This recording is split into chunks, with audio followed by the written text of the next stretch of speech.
The coastal waters of the U.S. are full of problems. The Mississippi dumps tons of agricultural and industrial waste into the Gulf of America. The same thing happens in the Chesapeake Bay, which has also been dealing with all sorts of human-caused problems for a long time. In these places, they try to address the problems by cutting harmful discharges into the rivers that flow into the ocean. Regulations are put in place for businesses and farms, along with a bunch of other measures. California's Monterey Bay is also suffering, but cutting land runoff won't help here, so the state decided to release these cute little creatures into the water. Yet, they're also deadly predators, able to quickly decimate underwater life. And that's exactly what California and Monterey Bay need. Let's see why. The Monterey Bay is often called the Pearl of the West Coast, and honestly, that's not an exaggeration. The place is famous for its giant brown seaweeds, or giant kelp, which is the largest brown algae in the world because it can grow up to 197 feet. You could say they're trees growing underwater, forming a whole forest. A forest that, much like its land-based counterpart, is a haven for biodiversity. In the kelp forests of Monterey Bay, more than 525 species of fish live, over 30 species of mammals, and countless invertebrates. Each forest seems alive, like a natural dorm with many creatures coexisting from tiny to large. It might seem like these forests are quite fragile, but in fact they serve an incredibly useful purpose for people. They protect the shoreline from erosion. How? They, like any physical object underwater, act as a barrier that weakens the force of waves and currents, and when the water hitting the shore loses even a bit of its strength, its destructive power decreases. Moreover, seaweed soaks up pollutants from the water, acting like a natural filter. This helps keep the water clean and clear, which is crucial for the health of the whole ecosystem and for life at the bottom. The kelp forests of Monterey also bring joy to the ecologists thanks to the big role they play in the global carbon cycle. Just like plants on land, kelp carry out photosynthesis, actively absorbing carbon dioxide from the atmosphere. At the same time, scientists have calculated that underwater kelp forests absorb carbon at a much faster rate than land forests, making them some of the most efficient natural carbon sinks. However, in recent years, this perfect picture has started to change rapidly.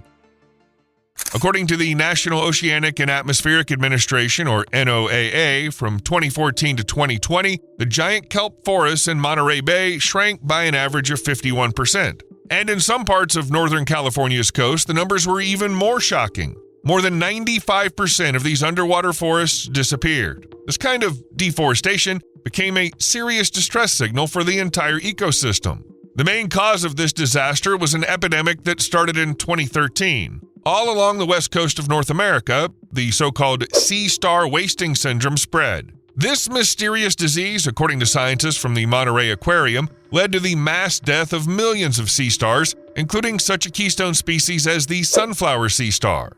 Until the epidemic, this predator kept sea urchin numbers under control. Without their natural enemies, the urchin population shot up, creating an unprecedented ecological imbalance. In some places, their density reached more than 100 individuals per 10 square feet. That's 60 times higher than normal. What's the problem with that? The thing is, sea urchins are just about the biggest threat to giant kelp. Greedy herbivores bite through the stems of seaweeds at the base, wiping out entire colonies and turning once thriving ecosystems into barren grounds that even got their own name, sea urchin barrens. These areas can stay bare and rocky for years, keeping the seaweeds from coming back. As a result, the disappearance of sea stars and the subsequent boom in sea urchins led to many fish and invertebrates being left without shelter and food, which in turn put them at risk. And that, in turn, affected the larger predators that fed on them. The ecosystem literally fell apart under the onslaught of sea urchins. Naturally, human activity also played a role in the problems with the underwater forests. Over the course of decades, and especially in the mid-1900s, intensive commercial fishing caused a steep drop in the numbers of other natural enemies of sea urchins, like cod and rockfish. This made the imbalance even worse, setting the stage for today's crisis of the vital kelp forests in Monterey Bay. To deal with this problem, California decided to release sea otters? By the way, these are the creatures whose population, just like that of sunflower sea stars, is under serious threat. Back in the day, they lived all along the shoreline from northern Mexico all the way to northern Japan. So their range formed a kind of half circle that curved around half of the Pacific Ocean. Humans made it impossible for them to survive. Otters were valued for their dense, cozy fur, regarded as among the priciest worldwide. So hunters and traders, from Russian businessmen to American trappers, scrambled to satisfy the rising demand for fur in Asia and Europe. By the start of the 20th century, the sea otter population along the entire west coast of North America was almost wiped out, and in Monterey Bay, they were considered completely extinct. The only thing that was found somewhat nearby was a population of 50 animals in a remote area of Big Sur, which was recorded in 1938. From that point on, sea otters became an officially protected species, and various programs to restore their population began, led by the Monterey Bay Aquarium and the U.S. Fish and Wildlife Service. It's worth noting that the recovery efforts have been quite successful.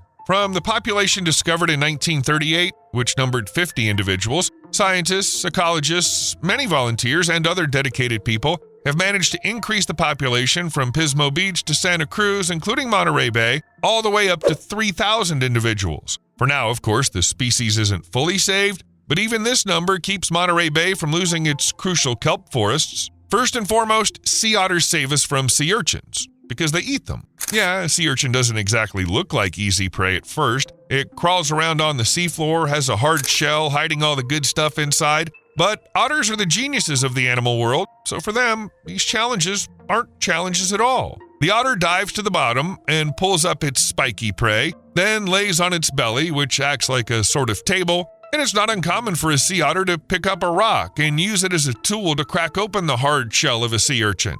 Or the other way around, the otter puts the rock on itself and smashes it with its catch as hard as it can.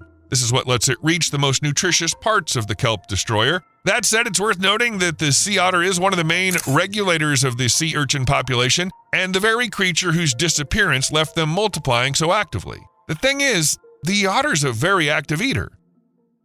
On average, an individual weighs 44 pounds and can eat up to 25% of that in a single day, which is about 11 pounds. Sure, normally their diet includes all sorts of creatures, but in our case today, with such a huge concentration of sea urchins in Monterey Bay, the otters focus on eating just those. Thanks to their appetite and knack for finding food, a single otter can eat hundreds of sea urchins a week. Scientists have calculated that each one returning to an area with lots of pests can wipe out thousands of them in a year. There's even a study from southeast Alaska showing that when otters were reintroduced, the urchin biomass dropped by about 99%. So releasing these creatures where they used to live is literally a rescue from ravenous herbivore pests. Of course, when the number of sea urchins goes down, it really shows on the health of the ecosystem.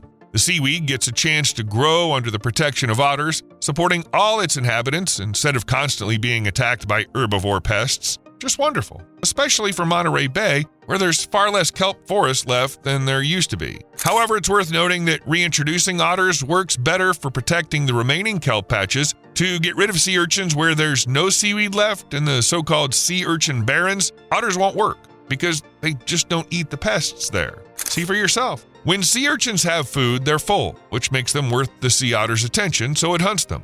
But once the urchins have eaten everything and there's nothing left on the bottom but hundreds of pests, they're hungry and exhausted. So the otter thinks, why burn more energy than the prey is worth? And it doesn't bother cleaning up the wasteland of urchins, instead moving on to some other food or those pests that are actually worth eating.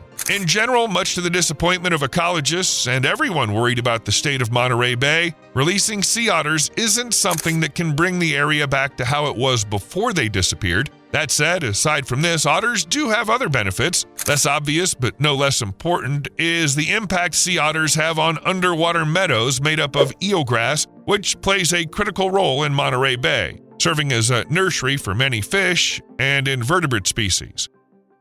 Studies have shown that when otters dig into the seafloor looking for food, they create small depressions that help eelgrass reproduce sexually. These actions result in genetically more varied plants, making the whole meadow ecosystem more resilient to stresses, such as higher water temperatures and disease outbreaks. It's another confirmation that the daily behavior of otters can strongly benefit the survival of other marine life.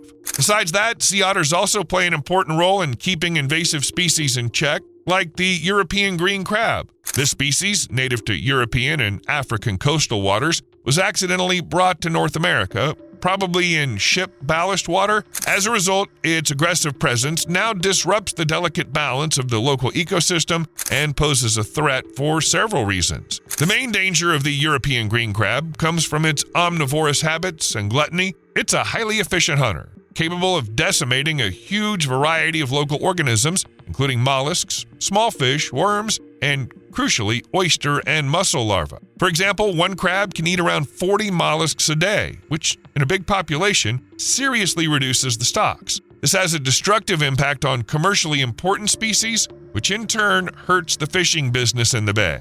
Apart from direct predation, the European green crab causes ecological imbalance and destroys habitats. It can reproduce really fast, and one female can lay up to 185,000 eggs in a season. This lets it quickly take over new areas, pushing out native crab species. Besides, European green crabs can change the structure of the seabed and tear apart salt marshes by burrowing into them. Salt marshes play a key role in protecting the coast from erosion and are important habitats for many species. So their activity threatens not just individual species, but the integrity of the whole ecosystem.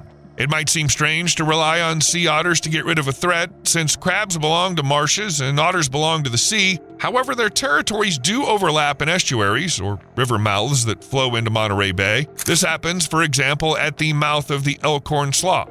That's exactly where otters regularly feed, and European green crabs are found in large numbers. And of course, otters don't hesitate to chow down on invasive crabs, thus saving ecosystems that, at first glance, seem only loosely connected to the places our heroes live today. In short, even though otters aren't a fix-it-all for everything in Monterey Bay, they do play an important role there. This is largely thanks to the Monterey Bay Aquarium. It was there that the main and largest efforts to restore the sea otter population took place, and we should especially thank them for overcoming the challenges, because there really were challenges, in fact, very serious ones. At first, the staff at the Monterey Bay Aquarium found orphaned sea otter pups, fed them, looked after them in captivity, and then released them back into the wild, into Monterey Bay. This became the main problem because the animals developed imprinting, an irreversible attachment to humans. They started associating two-legged helpers with food and safety, completely losing their natural fear. This didn't just make them unsuitable for release back into the wild, since they couldn't find food on their own, it also created a huge danger. Unafraid of people, they might approach boats or fishermen, which often led to their death. For example, at one point, people decided to send 140 otters far away from Monterey Bay Aquarium. Supposedly, the animals were meant to adapt to the wild and peacefully grow their population. However, most of them came back to their old spots, covering huge distances. The rest just died because they weren't suited for life in the wild. The scale of the problem was truly enormous. Imagine dozens of pups were brought to the Monterey Aquarium. They were raised, released into the wild, and only 27% survived. Once it became clear that direct contact with humans was hurting the otter's natural instincts, the aquarium moved to another strategy, having adult otters raise and care for the offspring. In other words, a surrogate motherhood program was created, tapping into the natural behavioral instincts of these animals to help save their species. Under this program, orphaned pups are handed over to adult females who, for various reasons, cannot be released back into the wild. These females become surrogate moms and take full care of the little ones, allowing the pups to acquire the survival skills they wouldn't be able to learn from humans. From proper fur grooming, which is crucial for insulation, to swimming and using rocks as tools to get food, especially for cracking open sea urchin shells and mollusks. To make the process as natural as possible and avoid human influence, the otters are kept in special pools hidden from visitors. The staff who feed and watch them wear special cloaks and masks so the animals don't associate humans with food or comfort. This strict protocol lets the otters stay wild, which is a key factor for their successful return to the wild. It was this kind of approach that allowed the aquarium to achieve remarkable results. The program shows that more than 75 to 80% of orphaned otters return to the wild successfully and contribute to population growth. In particular, thanks to these efforts in areas like the Elkhorn Slough estuary, otter numbers have risen, which has helped restore the delicate balance of the entire ecosystem. Still, as we've mentioned before, even successful programs don't guarantee full protection and recovery of Monterey Bay. Good thing people have other strategies that help sea otters with this challenging task. One key approach is manually removing sea urchins. Divers involved in conservation programs dive down and handpick urchins from the rocky seabed. The work is very demanding, but it works in spots where urchins are so dense that they've completely destroyed the kelp forests. So even sea otters won't touch them. This method helps clear the area and gives kelp a chance to grow back. For example, there's an organization called Sea Trees that launched a project aimed at restoring 107,000 square feet of underwater kelp forests by removing sea urchins. As of 2024, 180 registered volunteer divers in the project have made significant progress. Urchin density in the restoration areas has dropped to 3 urchins per 10 square feet, while in the control area it remains at 5 urchins per 10 square feet. They also use traps that are baited and left on the seafloor. Sea urchins crawl inside, and then the traps are lifted to the surface. This method is less effective if the urchins have enough natural food, but it can be helpful in cases of overpopulation. Besides these methods, there are projects focused on actively restoring kelp forests. For example, initiatives that recruit and train divers to clean and plant new kelp in areas where the ecosystem is on the verge of collapse. These projects not only help bring back the underwater forest, but also prevent sea urchins from spreading further. All these measures, unlike the natural control provided by otters, require ongoing effort and funding. But together, they make significant progress in dealing with the sea urchin's overpopulation and restoring the health of Monterey Bay's ecosystem.